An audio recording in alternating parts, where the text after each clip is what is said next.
market before. It's like a pickup truck. And it retails for about $100,000. So, Debbie, you've seen the Cybertruck. What's your first thoughts of it? My first thoughts, I guess it does have a slightly futuristic look, which I guess is in keeping with Tesla and their nod to innovation and trying to be a bit different. But I think I was expecting a little bit more from it. I thought it would be a bit more cool. I thought it would look a bit better. But I guess it's a pickup truck. So I guess for the type of car that it is, I guess maybe they've done the best with what they can. But you're more into cars. So what did you think when you saw it? What did I think? I wasn't really a big fan of it, to be honest. There's a lot of straight lines. So it looks like somebody designed it with like a ruler, effectively. It was lots of like squares and like triangles, not very many curves in the car. So it wasn't really to my taste. It seems like the look seems to be the biggest. I mean, I'd encourage you, if you've not seen it online, just go on Google and have a look. It's very striking. It's not your usual. And maybe that's part of the marketing, is that it's very, very different. Something that stands out from anything else on the market. It certainly does that. But yeah, it looks, I'm not a big fan of the car. It just looks bizarre. It looks like kind of like a fridge. It's a bit bizarre, like a big fridge. But yeah, I see the futuristic vibe, but yeah, I'm not really feeling it, to be honest. It's not really my cup of tea, I'd say. So yeah, it seems like the look seems to be the biggest thing that seems to split opinions. Some people seem to love it, some people seem to hate it. It's definitely like a Marmite feature at the moment. Some interesting facts about the car. So it does 0 to 60 in 2.6 seconds. So to put that in perspective, they actually did a race between a Tesla car and a Porsche 911. So the Porsche 911 is like a really, really quick car. And this Tesla truck actually beat the Porsche 911. Wow. So it's super fast, but it's also quite heavy as well. So yeah, it's certainly very interesting. And yeah, it seems like, the electric cars seem to be taking over at the moment. Was there a lot of demand for a Tesla pickup truck? There is a lot of demand for it at the moment. It is something that they've been developing for the last 4 years. It's something that they've only allowed like a few customers to buy for the time being, but I believe it's being rolled out fully. But according to Elon, it's not going to be available in the UK and Europe for the time being. I believe there's some regulations that they need to iron out. One being the weight of the car is quite heavy. So I believe there's some regulations around that. And I think the other is in terms of the self-driving component. I believe there's a self-driving component to it. So I think there's some restrictions on it at the moment. So they need to basically iron out some regulatory restrictions at the moment before that can be available in the UK. But also, I think he was saying that the actual interest for it in the UK isn't very strong for pickup trucks in UK and Europe. It's not really something that it's more of an American thing. So I believe he's thinking to bring in like a smaller version, maybe more similar to the size of like a Land Rover Evoque. Those are quite popular, the small Land Rovers. Something like that is what I believe he's thinking to bring out to the UK and Europe in the future. So that should be interesting to see what that looks like when it comes out. But yeah, it's very different. Very, very different, the vehicle. And yeah, it got me thinking even about Formula One, because 2 years ago, the CEO did mention that he didn't think that Formula One cars would ever go fully electric. Did he give a reason why? He thinks it's possible to reach zero emissions without changing engines or throwing away existing cars. What are your thoughts on that? Yeah, it could be a controversial take, but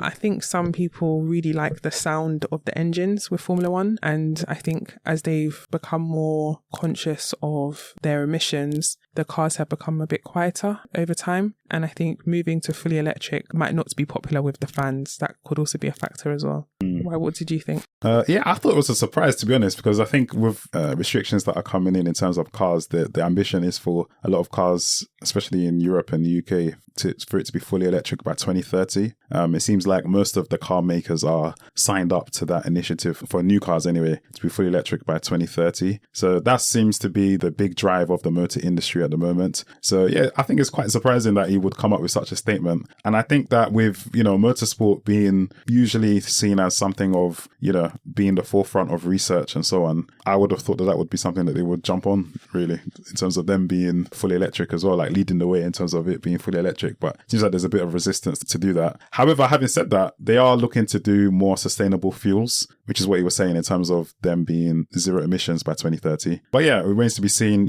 how that goes in terms of their journey. I mean, things could change in the future. I was actually reading an article that was saying that in terms of like Ferraris, that, it was said before that Ferraris would never be an SUV version. But as we've seen, I think it was last year or the year before, Ferraris have come out with a SUV version of their car. Yeah. Ferraris jumped on it. Lamborghinis jumped on it with their Urus. You see Rolls-Royce, they've got a 4x4 version. I think even Porsche as well, yeah. Porsche's got a 4x4 version as well. So lots of these luxury car makers are now producing these bigger versions of their cars. So never say never. We'll wait and see on that one. That should be interesting. But yeah, let us know your thoughts in terms of the Tesla truck. What are your thoughts in terms of how it looks? And would you buy one? So it's currently retailing about $100,000 as well, $100,000. So thinking about that, you could get, so many different cars for that amount. So would you spend that kind of money on, well, you didn't even like the look of it anyway, did you?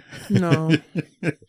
But have you seen any of the other electric vehicles? Because I think a lot of them seem to be doing this style of vehicle, this kind of futuristic stuff. Do you like any of the ones you've seen? Or we were in London and there was an exhibition of a futuristic Peugeot car, which I believe will be coming out in some years in the future. And it did look really cool. I think, was it a driverless car? It was a driverless car, yeah. Yeah, it did look really cool, very futuristic. So that looked quite nice. It may have been a 2-seater saloon, but it was very sleek, very nice. I think, as you mentioned, the Tesla has a lot of square and sharp lines like a fridge, like you said.